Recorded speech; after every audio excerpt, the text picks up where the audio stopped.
Στο προηγούμενο βίντεο κάνουμε μία μικρή αναδρομή στο πού χρησιμοποιείται το Botox. Στο σημερινό θα δούμε ποια είναι η διαφορά του Botox με την αντλία μπαγκλοφένης. Και οι δύο ουσίες αυτές χρησιμοποιούνται για να χαλαρώσουν τις μύες που έχουν σφίξει λόγω υπερτονίας. Η διαφορά τους όμως είναι ότι το Botox ή αλλιώς η αλλαντική τοξίνη χρησιμοποιείται όταν η βλάβη μας είναι εστιασμένη. Με απλά λόγια, χρησιμοποιείται όταν κάποια συγκεκριμένη μύες, κάποια συγκεκριμένα σημεία έχουν υπερτονία. Από την άλλη όμως πλευρά, η αντλία μπαγκλοφένης χρησιμοποιείται όταν η υπερτονία είναι γενικευμένη, δηλαδή όταν είναι σχεδόν σε όλο μας το σώμα ή σε μεγάλη επιφάνεια του σώματος.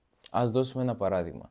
Σε έναν ασθενή που έχει σπαστική τετραπληγία και δεν έχει καλή ή καθόλου κίνηση από το λαιμό και κάτω, αλλά παράλληλα έχει σφιγμένους μύες λόγω υπερτονίας, θα ήταν καλύτερο να χρησιμοποιηθεί αντλία μπαγκλοφένης αντί για Botox. Ενώ σε έναν ασθενή ο οποίος έχει ημιπληγία και δεν λειτουργεί σωστά κινητικά και αισθητικά η μισή πλευρά του και είναι συγκεκριμένοι οι μύες που είναι σφιγμένοι λόγω υπερτονίας, θα ήταν καλύτερο να χρησιμοποιηθεί εστιασμένα Botox. Ευχαριστώ πάρα πολύ για την προσοχή σας. Μαζί σας ήταν ο Χριστόφορος από την ομάδα Diera Move.